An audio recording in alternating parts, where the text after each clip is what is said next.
خیلی که فهمیدیم در این کالج ما سه کسا اومدیم در اینجا چی فهمیدیم شما چی معلومات گرفتین گپ زنید با مردم سلام علیکم به همه برادران و همه نفرانی که امسال خواهشیان دارن که در دانشگاه ها در کالج ها داخل شوند. امروز ما همراه نیکروز جان در یکی از فارماسیست کالج فیلیال کالج شهر екатеринбург میباشیم که امروز با شما شناس میکنیم که چگونه چه خیل داکیومنت ها لازم است که برای داخل شدن. ما در اومده در اون با شما نشون میدیم و هم صحبت میشیم خاطر نفرانی که درباره معلومات درباره داخل شدن با شما پیشنهاد میکنیم. چیزی که با همگان معلومه هر سال در جمهوری تاجیکستان طبق مرکز ملی تستی جمهوری تاجیکستان با همه دانشکده‌های جمهوری تاجیکستان داخل میشود. ما امروز مقصد گرفتیم که امروز بیرون از کشور یعنی با دانشگاهی فدراسیون روسیه دانشکده‌ها و کالج ها نوبسته از طب است توریسم است سیاحی است کدام ساحه‌ای که نباشد امروز مقصد داشتیم اول این موضوع را درباره دانشکده طبی تاجیکستان یعنی کالج طبی شهر екатеринбург فدراسیون روسیه جمهوری تاجیکستان برای شما یک چند معلومات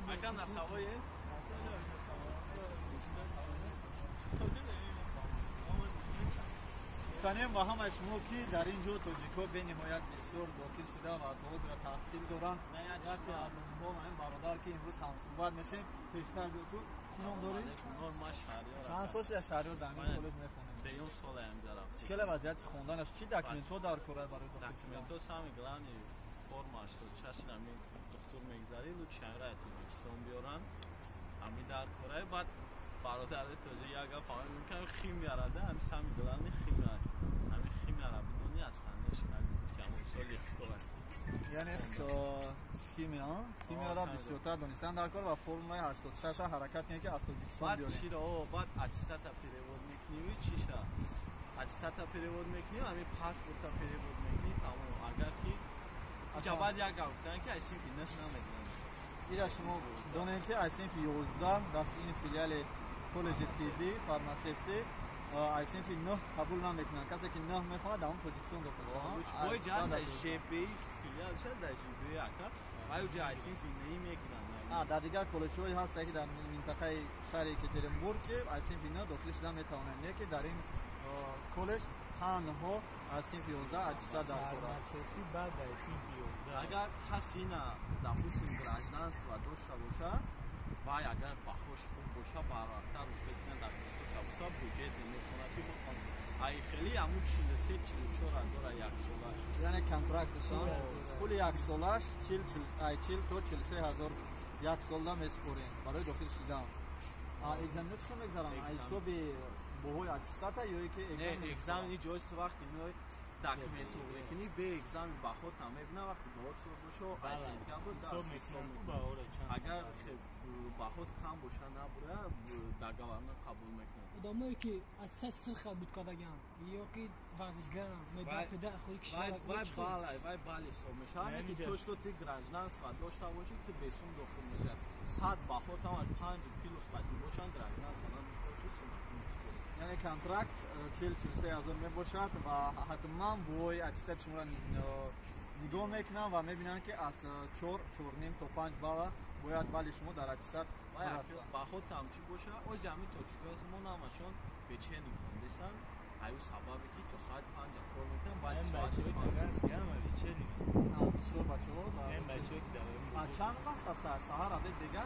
نه اوچنی هسته نیمه همون سهر هر خیلی شرست بسنی بعد اوچن از زواج نیسته او بیچه میشه میگم بو هسته زواج نیسته زواج میگم تجربه هسته زواجش یا سالده 3 ماه میخونه 3-4 ماه انا ای اوچن زواج نیست 4 سال میخونه اکاو بعد ساعت 5 و 2 ساعت تا وقت میمونه از شما میتونه از مراد اومدن بعد یا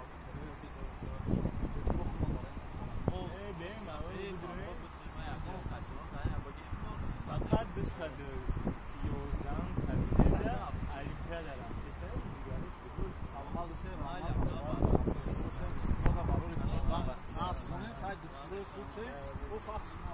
سلامت بشه Маҳалликуҷо имрӯз мегӯяд ки ин адреса дар куҷо аст ва чӣ документҳо барои дохил шудан лозим аст?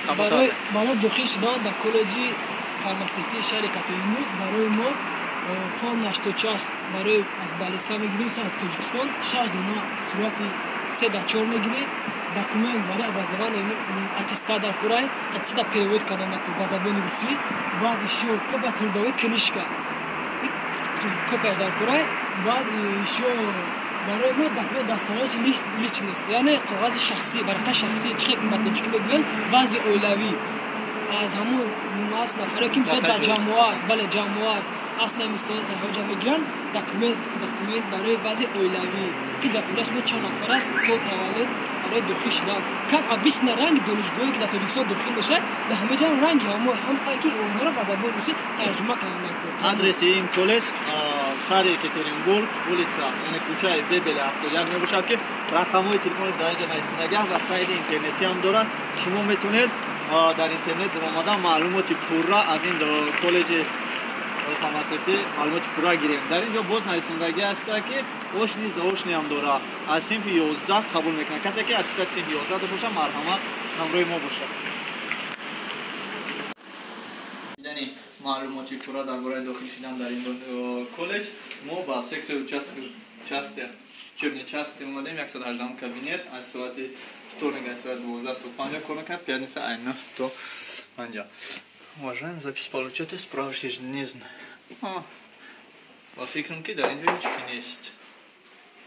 мо шояд ки дер карда бошам, неки ҳозир рафта аудиторияро ба шумо нишон медиҳем ва боз меоем одам мера ки дар бораи дохил шудан дар ин донишгоҳ ҳамроҳи мо ҳамсӯҳбат шавад. Бо мо бошед. Донишгоҳ дар ин донишгоҳ чӣ намуд ороиш шудагӣ аст, ба кадом состояние аст, кадом ҳолата қарор дорад ва мо мислим боки шахса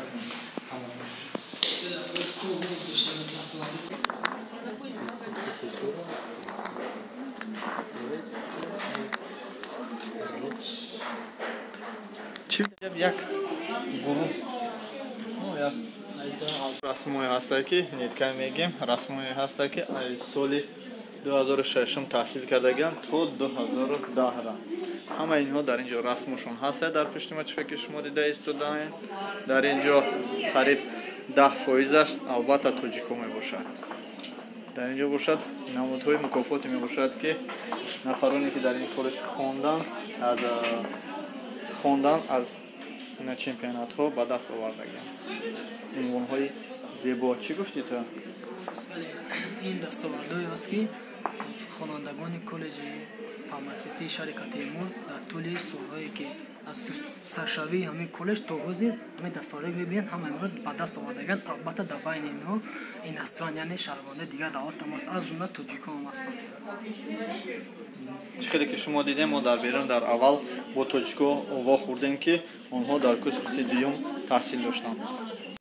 аз 2006 то 2010 фаҳмидани маълумоти пурра дар бораи кадом факултетҳо дар ин ҷо таҳсил мекунанд мо ба якум этаж ба якум ошиёна рафтем. ҷудо боша расписание студентский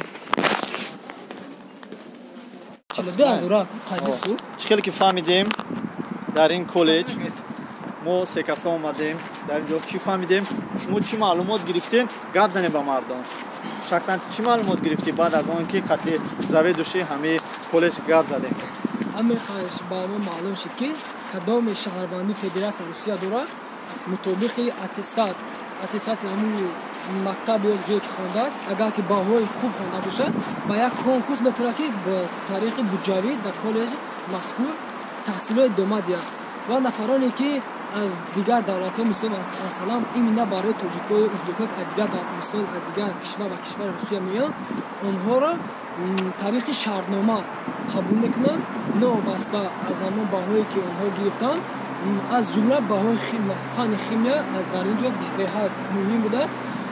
тариқи шаҳрномааш 42,000 русия дар бар мегардад тибқи як сол метавонед ки шумо дар як сол 2 маротиба пардохт кунед яъне то моҳи декабр як семестр ним пардохт кунед ва боқимондаро семестри дигар. дар ин ҷо як факултет яъне фарматсист доха будааст. танҳо метавонед ки дар дорухона кор кунед. Фақат аптека. Ну че ки ба шумо маълум аст, шароити хуб дорад, муаллимои хуб ҳастанд, яъне тамоми намуди шароите ки барои шумо аст, масалан барои шумо муҳайё кардааст аз коллеҷ. общежит дар ин ҷо надорад, лекин гуфтанд ки ёрдам мекунем ки шумо дар баъзе общежитҳо ҷо шавед, леки бо пул. ҳамчунин шумо метавонед дар ин ҷо квартира ба квартира 4 кас як ҷо ҷамъ шавед, дар квартираҳо истед. рости гап аз ҳисоби бисёр савол додамо, бисёр маълумот гирифтамо, общежитро фуромӯш кардем. яке дар ин ҷо маълумот ҳаст ки шумо метавонед ки дар баъзе общежитҳое ҳастае ки шуморо ҷо кунанд аз ҳисоби ҳамин коллеҷ, ё ки шумо метавонед дар квартира. Амҷа сайт ҳамин донишгоҳ аст ку сайт шумо мемонед видеода харбедро мебинед. силикаи ҳамин донишгоҳро донишгоҳда коллеҷа мемонем, шумо метавонед маълумот ба пуррагӣ гиред. агар чӣ қадаре ки мо тонистем ҳамон қадар ба шумо пешниҳод кардем маълумота ки шумо метавонед дар як сол ду маротиба пул супоред. шумо метавонед фақат фармасевт яъне дар дорухона кор кардан аптекчӣ мешед. танҳо дигар ягон факултет надорад, лаборант надоштае, танҳо як факултет будааст. ана дар ин ҷо химияро гуфти сахт буд. бисёртар химияи мо аз ин химия фарқ мекард. барои ки химияи мо ба забони тоҷикӣ аст бисёраш, дар ин ҷо бошад ба забони русӣ. донистани забони русӣ шарт залул ва ҳатман аст. мо будем аз канали самбои тв екатеринбург. шумо имрӯз маълумот гирифтем дар бораи коллеҷи фармасевтии шаҳри екатеринбург. бо мо бошед. салому алейкум ба ҳамаи бародарон ва хоҳарон ва рафиқон ва азизон дӯстон. ина ба ҳама гуфтанем ки имрӯз мо дар донишгоҳи ҳамон донишгоҳ институт туризм чӣ кор мекунем имрӯз? имрӯз маълумот дар бораи донишкадаи туризм